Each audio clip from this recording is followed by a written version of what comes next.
வணக்கம் மக்களே. நம்ம இந்த வீடியோவில் மும்பையோட ஸ்ட்ரீட் வியூஸ், அப்புறம் தாஜ் ஹோட்டலோட அவுட் சைட் வியூஸ் இதெல்லாம் பார்க்க போகிறோம். மோஸ்ட்லி ஒரிஜினல் ஆடியோ தான் இருக்கும், கொஞ்சம் நாய்ஸியாக தான் இருக்கும். ரியலாக இருக்கணுங்கிறதுக்காக ஒரிஜினல் ஆடியோ யூஸ் பண்ணியிருக்கேன். சம்டைம்ஸ் மட்டும் பேக்கப் இருக்கும், அதனால் கொஞ்சம் அட்ஜஸ்ட் பண்ணிக்கோங்க. வாங்க வீடியோக்குள்ளே போகலாம். Welcome to Jolin Zohra vlogs மக்களே. இதுதான் தாஜ் ஹோட்டல். இந்த சைடுக்கு வந்திருக்கோம். வியூஸ் அருமையாக இருக்குது. அந்த பக்கம் சன் போனதுனால நம்மளால் பிரைட் வியூ எடுக்க முடியல. காலையில் எடுத்தோன்னா நல்லா பிரைட்டாக இருக்கும்னு நினைக்கிறேன். ஈவினிங்னோடனே அந்த பக்கம் சன் போயிடுது. இங்கே ரோஸ் பேவா தாஜ் பேலஸை சுற்றி பார்க்கறதுக்கான வண்டி ஷேரியட். எல்லா பிராண்டோட அபிஷியல் ஸ்டோரும் உள்ள இருக்கு. டியோர் இருக்கு, உள்ள நம்ம இது மாதிரி குதிரை தானே? ஆமா, குதிரை தான். தாஜ்மஹால் பேலஸோட என்ட்ரன்ஸ். இந்த அர்பன் கிட்ட சிங் தான் உள்ள ரிசப்ஷனுக்கு நிற்காரு. தூரத்துல இருந்து பார்க்கும்போது எல்லாமே நல்லா தெரிஞ்சுது. பக்கத்துல இருந்து பார்த்தா நிறைய ரெனோவேட் பண்ண வேண்டிய வேலை இருக்கு. அங்கங்க உடஞ்சி சிதிலமடைந்து தான் நிற்கிறது அவுட்டோர். ஏன்னா இன்னொன்று ஷீஷோர் பக்கத்தில் இருக்கிறதுனால நிறையா ரெனோவேட் பண்ண வேண்டியதாக இருக்கும். அடிக்கடி உப்பு காற்று பட டேமேஜஸ் நிறைய ஆகும்.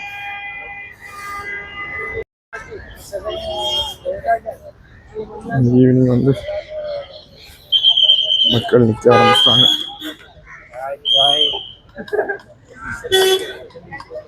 இன்னும் நைட் ஆக கூட்டம் அதிகமாயிரும்.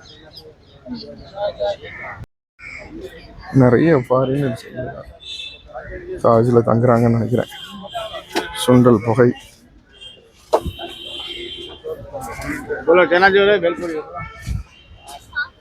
குல்ஃபி,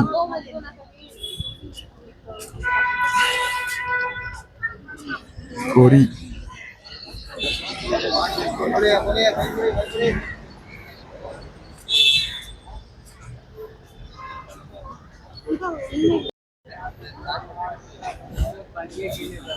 தாஜோட இன்னொரு கார்னர் வியூ.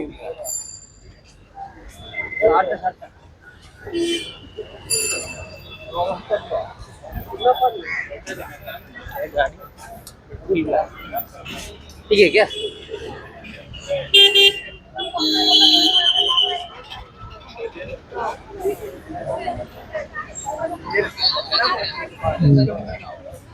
பார்த்துக்கோங்க, சைடு வியூ இருக்கு.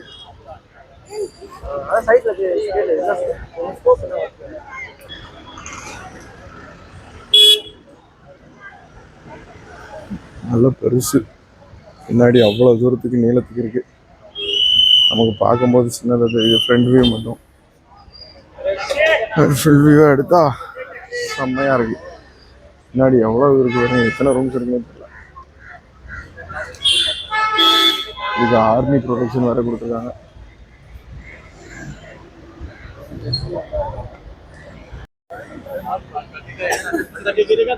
சும்மன் இருக்கு பாருங்க.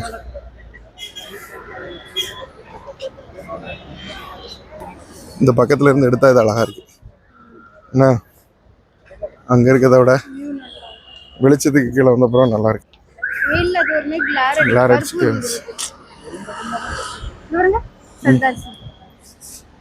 சிங்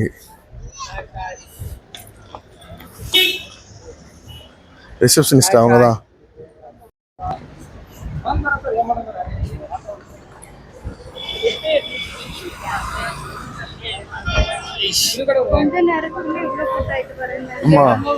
உள்ள பாருங்க, ஒரு ரவுண்டு அந்த ரோட்ல அப்படி போயிட்டு வந்திருக்கோம்.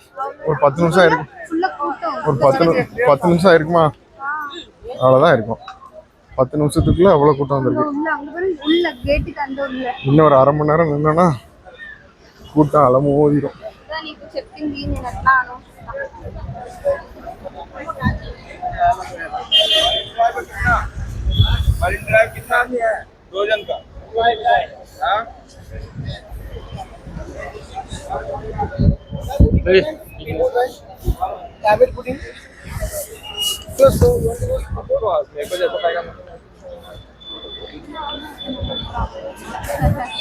ஹெரிட்டேஜ் சைட் சீயிங் எங்கே போகுது? Cooperating India's Prem Ramsundaram mark.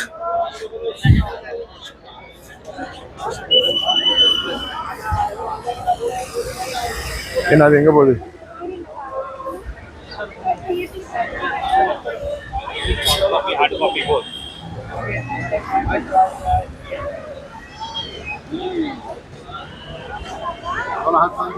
கேளு பஸ் எங்கே போகுது?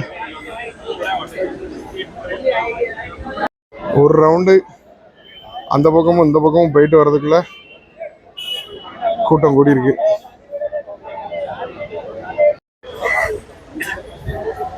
ஸ்ட்ரீட் வியூஸ் எங்க வர கீழே இறங்கிறவா? அதில் போனால் நல்லா இருக்கும்.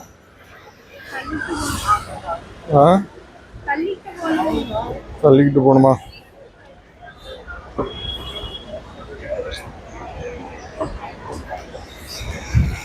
தாஜ் பஸ்ஸுக்கு போயிடுமா இல்லை கேப்பில் போகணுமா?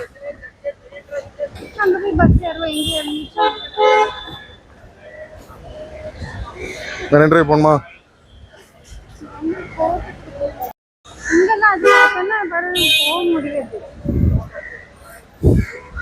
Full and full taxi waiting. Line நிற்குது. ஆனால்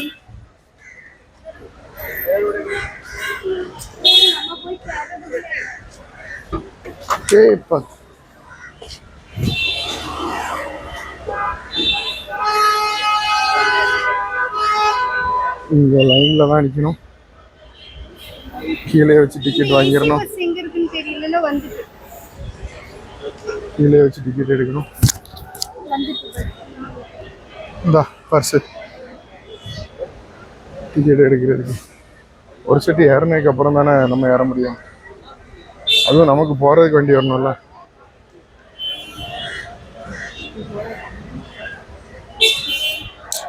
கீழே டிக்கெட் எடுத்து முடிச்சிடணும். மேலே ஏறி எடுக்க முடியாது. பஸ்ஸில் கண்டக்டர் கிடையாது, டிரைவர் வந்து ஒரு மாதிரி ஓடி பிடிச்சி இறந்துக்க முடியாது. ஸ்டாண்டிங் வேணா ஸ்டாண்டிங்கில் நின்றுக்கலாம். இப்போ சீட்டிங் மட்டும் வேணா பின்னாடி நின்றுக்கணுமோ? அப்புறம் ஏன் காசு கொடுத்துட்டு நின்றுட்டு போகணும்னு கேட்க மாட்டாங்களா? இல்லைன்னா நின்று வெயிட் பண்ணி அடுத்த பஸ்ஸுக்கு வெயிட் பண்ணிக்கலாம். லைனில் ப்ரிஃபர் முன்னாடி வந்துக்கலான்னு.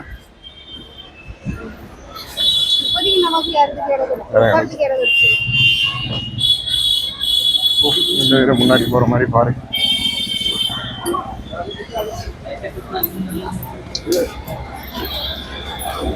ரொம்ப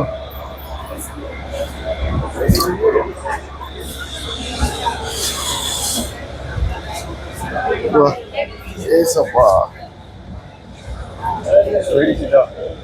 பாரு. இல்ல கேட்வே ஆஃப் இந்தியாவிலேருந்து கிளம்பி சிஎஸ்டி பஸ் ஸ்டாப்புக்கு வந்துட்டோங்க. நிறையா டபுள் டக்கர் பஸ் தான் இருந்துச்சு. ஆரோக்கியா பாலோட விளம்பரம் பாருங்க. பஸ்ஸு ஃபுல்லாக.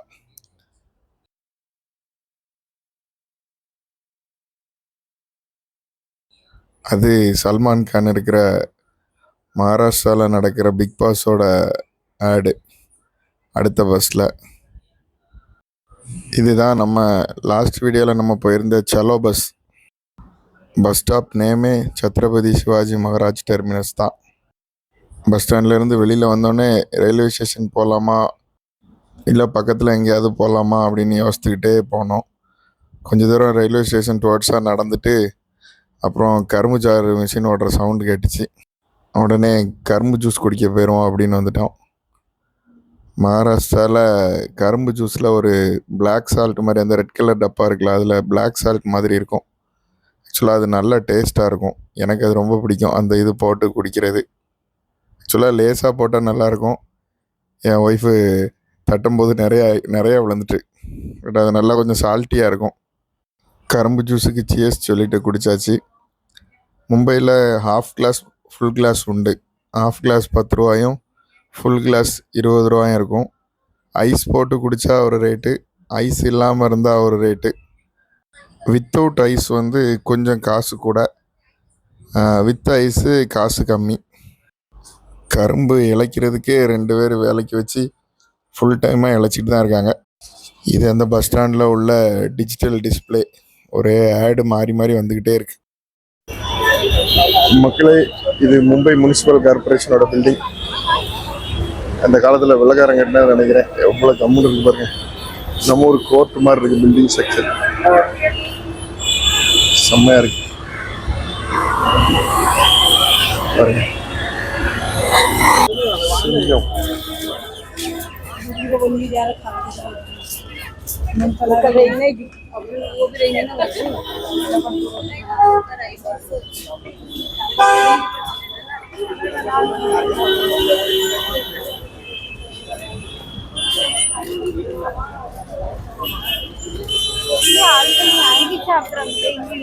என்னது அங்கிருந்து வாங்கிட்டு வருவாங்களா இருக்கு.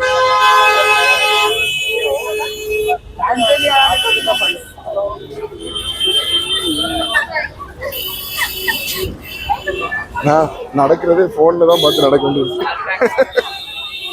முன்னாடி பார்த்தா போன்ல லீவ் போயிருது.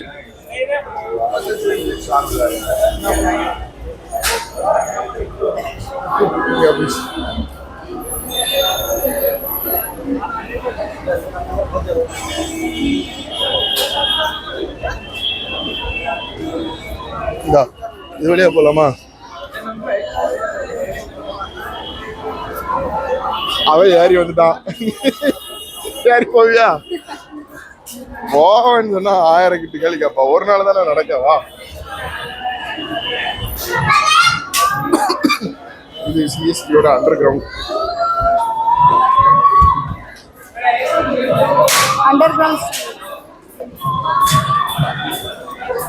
பெரிய மார்க்கெட். 0.5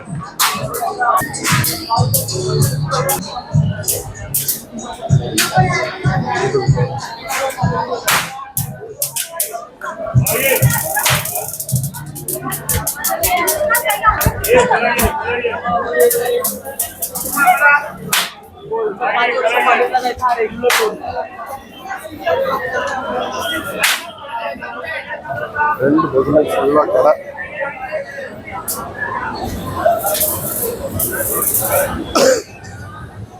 அந்த பக்கம் போறதுக்கு நம்ம பார்க்கலாம். பில்டிங் அது பார்க்கறதுக்கு அந்த பக்கம் போறதுக்கு இதான் வழி.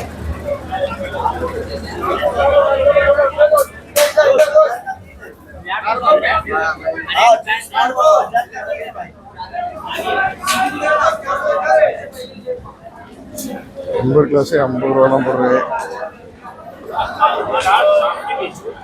ஏசி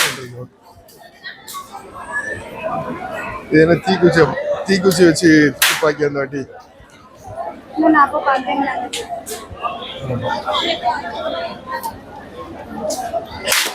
எல்லாம் ஃபிக்ஸட் ரேட். இந்த அண்டர் கிரவுண்டில் கிட்டத்தட்ட எல்லா பொருளுமே கிடைக்குங்க. நீங்கள் என்ன வேணாலும் வாங்கிக்கலாம். எல்லாமே ஓரளவுக்கு ஃபிக்ஸட் ரேட்டாக தான் இருக்கும். நீங்கள் குறைக்கணும்னு நினச்சாலும் குறைக்க மாட்டாங்க. ஆனால் கம்மியான ரேட்டாக இருக்கும். நான் எப்போ வந்தாலும் இங்கே ஒரு கண்ணாடி வாங்குவேன்.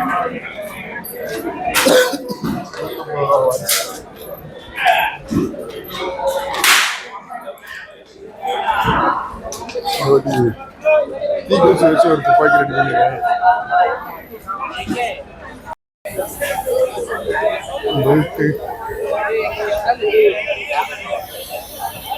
வாட்சஸ் எது மெட்ரோ எப்பவும் இருக்குங்க தண்ணி.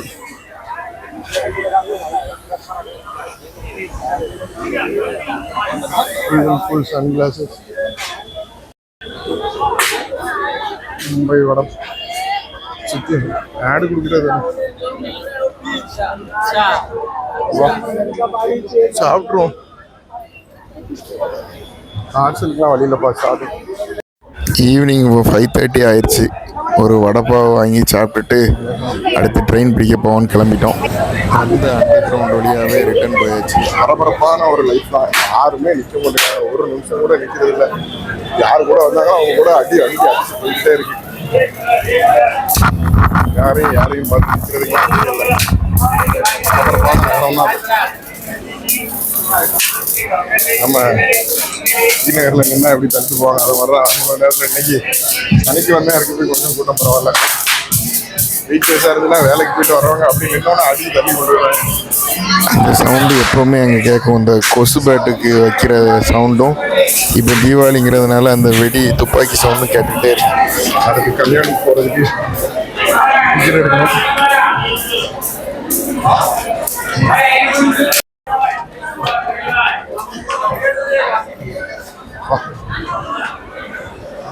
மும்பை ஸ்டேஷன் ஏர்போர்ட் மாதிரி இருக்கு. பகலில் அவ்வளோ ஹாப்பனிங்காக தெரியல. நைட்டு லைட்லாம் போட்டு சாயங்காலம் 6 மணிக்கு செம்மையாக இருக்கு. ஏர்போர்ட்லாம் தோற்றுரும்.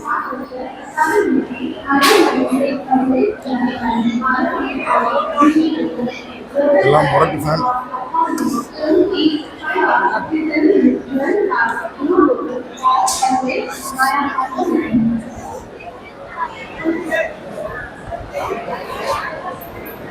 டக்குனு வந்தா யூகே மாதிரி ஆயிடும்னா இந்த பில்டிங் ஸ்ட்ரக்சர்லாம் பார்த்தா.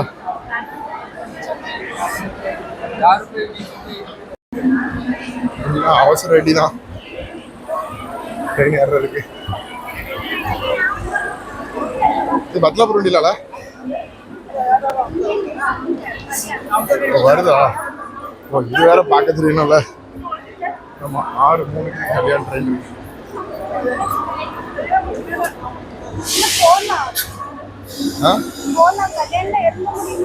அவ்வளோ கூட்டம் இருக்கும்ண்ணா. இன்னொன்று அது ஃபர்ஸ்ட் பிளாட்ஃபார்ம் போகும், நம்ம ஈஸியாக வெளியே இறங்கிடலாம். யாரோ ஃபோன் அடிக்காங்களா? ஆமாம் இந்த காற்று ஃபேனில் செம்மையாக காற்று வரும். வண்டி வந்துருச்சு.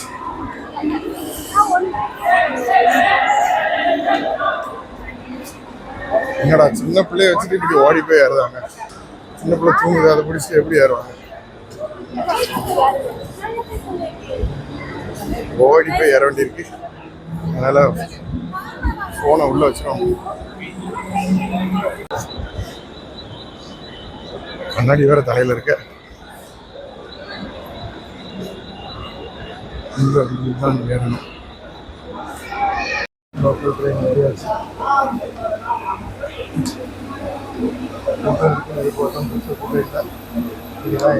கல்யாணில் இறங்கி அதுக்கப்புறம் எங்கள் மாமா வீட்டுக்கு தீவண்டிக்கு ஆட்டோவில் போனோம். ஒரு அரியன் சிட்டின்னு ஒரு அப்பார்ட்மெண்ட்டோட நேமு. அதுக்கு ஒரு லைட்டு கூட போடலை. என்னடா மெயின்டைன் பண்ணுறீங்க? அடுத்த நாள் சண்டே காலையில் கிளம்பி சர்ச்சுக்கு போயிட்டு அன்னைக்கு என் மாப்பிள்ளைக்கு என்கேஜ்மெண்ட்டு. அவனுக்கும் தைக்க கொடுத்துருந்த ட்ரெஸ்ஸை வாங்கிட்டு அங்கே ஃபேமஸான லஸ்ஸி குடிச்சிட்டு, எனக்கு ரொம்ப பிடிக்கும், எப்போ போனாலுமே குடிப்பேன். நல்லா திக்காக நல்லா டேஸ்டியாக இருக்கும். அந்த லஸ்ஸி குடிச்சிட்டு அடுத்து எனக்கும் ஒரு கோட்டு தைக்க கொடுக்க வேண்டியிருந்துச்சு. போய் தைக்க கொடுத்துட்டு நைட்டு ஃபங்க்ஷன் முடிச்சுட்டு பன்வேல் வந்துட்டோம். அடுத்த நாள் காலையில் 7:30க்கு கொல்லத்துக்கு ட்ரெயின். கொல்லத்துலேருந்து அடுத்து நம்ம ஊருக்கு ட்ரெயின். ஸோ அடுத்த விளாக்கில் நம்ம எப்படி ரிட்டர்ன் வந்தோங்கிற வீடியோ போடுறேன். தேங்க்ஸ் ஃபார் வாட்சிங். மக்களை சப்போர்ட் பண்ணுங்கள், சப்ஸ்கிரைப் பண்ணுங்கள், லைக் பண்ணுங்கள். மீண்டும் அடுத்த வீடியோவில் உங்களை சந்திக்கிறேன். தேங்க்ஸ் ஃபார் வாட்சிங். தேங்க்யூ.